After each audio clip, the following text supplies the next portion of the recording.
Introduction. In June, tench in warm water often feed heavily after spawning. Prebaiting, the practice of placing bait in a swim before you fish, can draw those tench in and make them feed confidently. By baiting ahead of time, you train fish to visit your spot and be ready to take hook baits. In fact, anglers report that prebaiting regularly can put more fish on the bank by making them less wary of bait.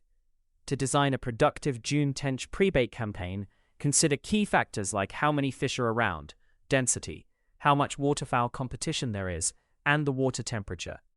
Below we compare frequent small binges of bait, little and often, versus single heavy dump, explain how baiting conditions the swim, and suggest ways to track fish at the baited spot. We also sketch out sample schedules with estimated costs and simple rules for when to keep going or call it quits. Key factors: fish density, birds, and water temperature. Fish density. A lake with many tench means each fish needs less bait to find your spot. With few tench, you may need a stronger bait pulse to get their attention.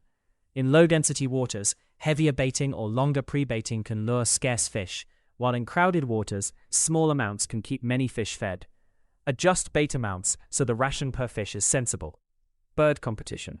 Ducks, coots, and swans will eat free bait. Swans tend to stay in water over about 4 feet deep, but ducks and coots can feed at almost any depth. To combat them, use small, dense baits, like pellets or ground bait, that sink fast. They're harder for dabbling birds to pick up. Interestingly, the presence of feeding birds can also spur fish to eat more quickly. Dutch anglers note that waterfowl actually trigger tench to crush bait, as fish realize now or never when birds compete. In short, birds may reduce your bait, but they usually do not ruin a swim. If anything, their feeding can make shy fish bite faster. Water temperature. In June, the water usually warms into the high teens degrees Celsius. Tench spawn around 19 to 20 degrees Celsius and afterward feed aggressively to rebuild energy. Warm water, up to about 25 degrees Celsius in summer, boosts fish metabolism and appetite.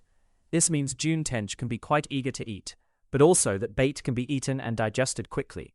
Plan pre-baiting at times of day when tench naturally feed, often early morning or late evening, and be ready for active feeding. Cooler spring temperatures might require heavier feeding cues, while very hot midsummer water, above 24 degrees Celsius, might make fish cranky or lie down, so adjust bait type, more floating or protein-packed bait in cooler water versus small frequent doses if very warm. Pre-baiting strategies, little and often, versus heavy one-off.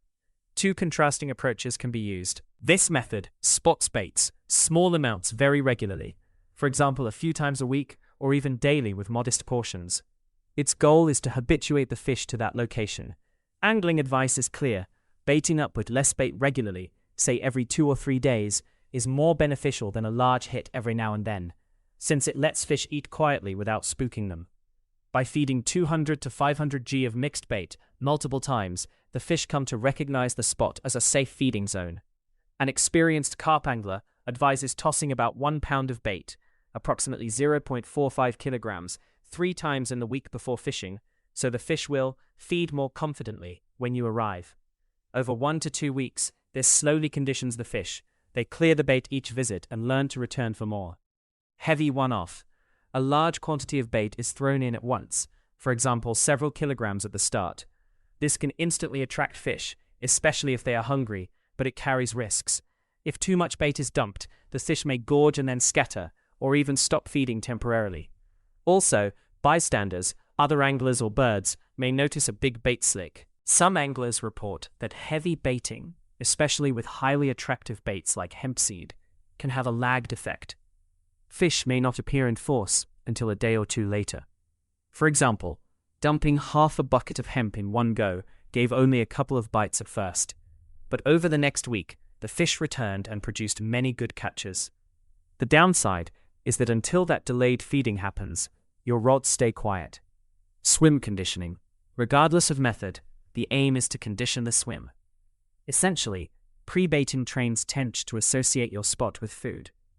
As one guide explains, the goal is that fish will eat steadily and confidently in that spot, so they'll take your hook bait. Frequent small feeds usually condition this strongest. The fish get used to surface bottom meals and lose their wariness. In a sense, you are teaching the fish that this spot is safe. When they come back regularly, They often clear natural sediments or lost bait, leaving a bare patch, an obvious sign your pre-bait worked. Then, fishing the same spot is easier. The tench see your hook bait mixed with familiar feed and strike boldly. Tracking fish visits. To know if your pre-baiting is working, consider setting up monitoring. Trail cameras. A simple game camera pointed at the bait pile can record what visits during day-night.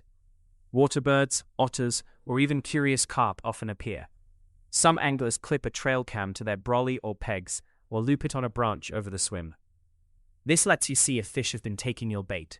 Cameras cost as little as £30 to £100 for basic models with night IR.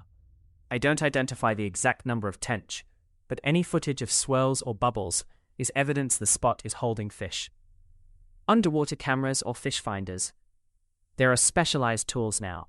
An underwater camera, often tethered to a bent stick or deployed from a bait boat, can show live video of the bottom. This can reveal tench suckling bait. Modern live sonar, forward-facing sonar, is even more advanced. It gives a real-time view of fish moving around a bait cloud. For example, Garmin advertises that its LiveScope sonar lets you literally see fish swimming and your bait in real time. Though more expensive, several $100s or more, these devices can confirm if tench are showing interest in the pre-bait, a true ROI proof. Even a smartphone fish finder, like a castable sonar ball, can show fish arches over your bait. By watching visits, you avoid wasted effort. If after a few bait sessions you see no fish at all, on camera or sonar, then probably your spot or bait choice is wrong. It's time to move. If you see fish milling, you know continuing is worthwhile. Sample pre-bait schedules and costs. Below are example plans, assuming you are on foot or short drive to a local lake. Adjust numbers for your situation. Suppose you pre-bait 5 days out of 10, every other day, with 0.5 kilograms of mixed bait each time. Total bait used is 2.5 kilograms over 10 days. If your bait costs £3 per kilogram, that's about 7 to 12 pounds in bait. You might use boilies plus cheaper ground bait or pellets. You'd visit the swim 5 times. If each round trip is a few miles in the car, estimate maybe £2 to £5 fuel or parking. So total cost, £12 to £17. During this time, you might catch a few tench along the way, making the ROI strong. This schedule conditions the swim gradually. Fish keep seeing that 0.5 kilograms and coming back. Heavy one-off plan. Dump, say 3 kilograms of bait on day 1 in one session, perhaps a mix of boilies and pellets. Bait cost £9 to £15, 3 kilograms at £3 per kilogram. It's a bigger upfront cost than 0.5 kilograms, but only one trip needed, £2 fuel. Total £11 to £17. After dumping it, you might wait 1 to 2 days or even fish that night to see if the tench show. In the best case, many fish come quickly. In the worst, they may take more time. If after 3 to 4 days, the bait is untouched and fish not seen, camera sonar confirms nil activity, then that stake might be sitting idle. In both cases, the bait cost is similar, but the effort differs, many short visits versus one big visit. A key rule is to balance cost against results. If frequent baiting yields steady bites and catches each trip, the small costs add up to a big payoff. You'd likely continue until fish stop showing interest, or you've caught enough. If the heavy dump quickly attracts fish, say you see fish on echo sounder or get bites immediately, it may suffice and you can stop baiting further. But if heavy baiting does nothing after several days, no fish detected, no bait eaten, it's more cost and waste, so it's time to stop and try another spot. Decision rules: continue or stop. Use simple checks each day, week. Check for bites or signs. When fishing or using camera sonar, note if tench are eating the pre-bait. If you see swirls or get a few small fish, that's good, keep going. If multiple sessions in a row produce nothing, no fish seen, bait undisturbed, switch strategy or location. Time limit. A common rule is, if after about a week of pre-baiting there's no fish action, change spots. Tench usually respond to feed within a few days up to a week if they are in the area. Bird versus fish. If every feed is immediately grabbed by birds, with no fish following, adjust the bait, denser, or check a deeper spot. If birds are eating and you still see fish around, that's actually good. It means bait is attracting both. Cost versus payoff. Keep tabs on how much you spend per fish caught. If, for example, you've put 3 kilograms of bait in and only one small tench has appeared, consider moving. But if a kilo of bait has already brought in 5 to 10 fish, stay the course. Ultimately, the decision is practical. Are fish responding? If yes, feed them. If no, cut losses. A log or calendar, like one angler uses, can help track when you bait and when fish arrive.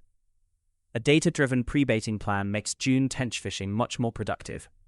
Manage your campaign by balancing frequency and quantity of bait. Frequent small feeds can carefully train tench to your swim, while a heavy one-off can grab attention fast, but may require patience. Factor in fish density, use more bait if fish are sparse, water temperature, warmer water boosts appetite, and bird competition. Use sinking baits or deeper spots. Use trail cams or sonar to verify fish activity. Seeing fish on the bait exactly informs whether to press on. Finally, budget your bait and trips and set clear rules. For example, move on if no fish appear after a week, but keep baiting if fish are consistently turning up. With these guidelines, your pre-bait campaign can maximize catches and ROI of June tench. All links to sources are available in the text version of this article. You can find the full article at smartfishing.pro/blog. Thanks for listening. For more research-driven freshwater fishing guides, fish species breakdowns, and lake fishing tactics, visit smartfishing.pro. That's smartfishing.pro for the full written research and new fishing updates.